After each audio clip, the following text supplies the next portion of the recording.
My name is Victoria Plaskett. I have a new life in Christ, and I'm recovering from drug addiction, alcohol, porn, anxiety, and depression. Before my recovery in Christ, I thought I had to do everything on my own. I pushed my family and friends and everyone else away. My first adopted family adopted me from Russia, and I came to America when I was 4 years old. They went to church consistently every Sunday. When I accepted Christ into my life, I was in the 5th grade at a church camp. My choir teacher and my youth pastor were with me when I accepted Christ in my life. I knew I needed Christ in my life with everything that was going on at home. I had hoped that if I accepted Christ in my heart, things at home would change. It was during the 6th grade when it became hard to really trust in God. My first adopted parents decided to put me in a group home for bad teens, and they left me there. 6 months later, while I was still living at this group home, they gave up their rights as parents. I was brokenhearted and very angry. was moved around to different group homes for 2 more years of my life. I was 15 years old when I was placed in my last foster home. I didn't know at the time it was my last foster home. There I was allowed to get social media, made myself a Facebook profile. While I was looking up old friends from my old school, I remembered that my choir teacher from my old church had put her name and number in my old Bible at church camp. I decided to look her up on Facebook. I had found her, and we decided to talk, and we started talking. After a few months, we were allowed to do home visits on weekends. It took a while to trust my old choir teacher and her husband. I didn't know how to let people in my life because I was so used to taking care of myself and putting up walls. A few months later, my choir teacher and her husband decided to start the process of adopting me. When I was 15 years old, I was officially adopted by them 6 months later. We had a few rough years while I learned how to be in a new family. I was still learning to understand what unconditional love was from my parents. We tried going back to our old church home, but I was never really accepted back. Abundant Life became our new church home. It has been our church home for 11 years now.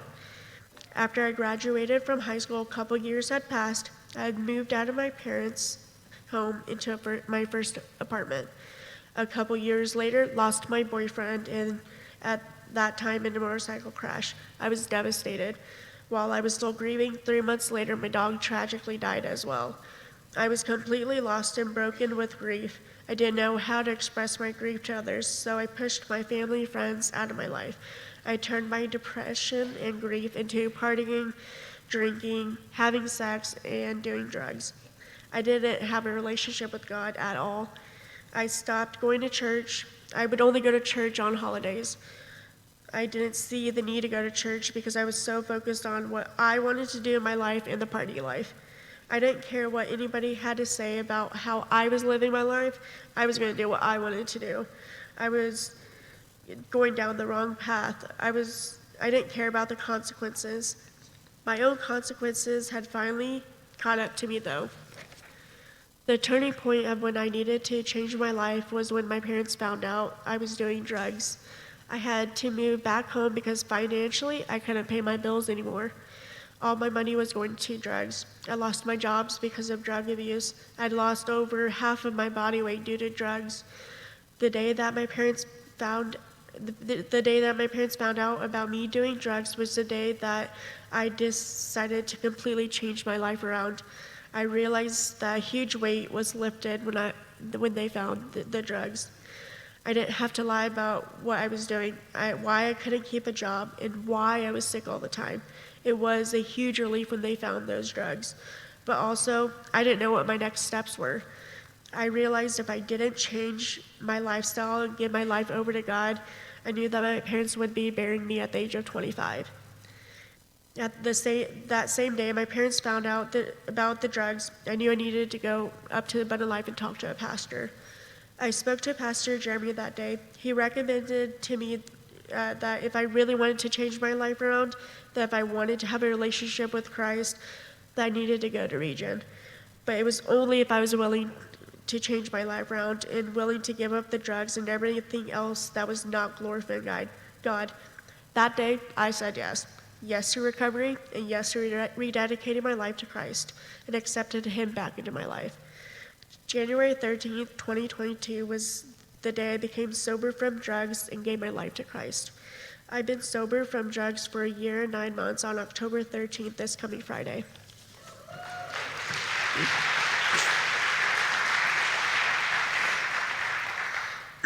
I started going to Regen last year. This is my second time going through Regen. I will be graduating from my Regen group in November in the next graduating group. I felt God was telling me that He isn't finished with me, and I needed to focus on the other half of my issues because I didn't touch on those issues with my first group in Regen. I went through all 12 steps with my last group. I was in the last week of our meeting. I felt that I needed to go through Regen all over again. It was a difficult decision that I had to make, but I knew it was the right decision to make. I've learned that it's not how fast you go through all the steps, it's what you get out of it. There's no shame in redoing Regen if you need to. On my first night of going to Regen, I had a bad anxiety. I was shaking, I was scared to talk to anyone because I was afraid no one would understand what I was going through, that I would be judged. Being able to listen to other people's stories up on stage Monday after Monday helped a lot because I realized I wasn't the only one who was also struggling. I realized I don't have to do life alone. I needed to completely put my trust in Jesus Christ, my family, and my Regen group. One of the core values at Abundant Life is community. People need people. We are not meant to do life alone. When you put in the actual work in the workbooks and talk with your group about your struggles and being open with them, you will start to see progress and see that you can recover from your pain and suffering. Going through Regen is very tough. As I went through each step through the book, it was hard, but it was worth going through it. And I wasn't having to do it alone. I had my Regen group to help me process why I was in Regen in the first place.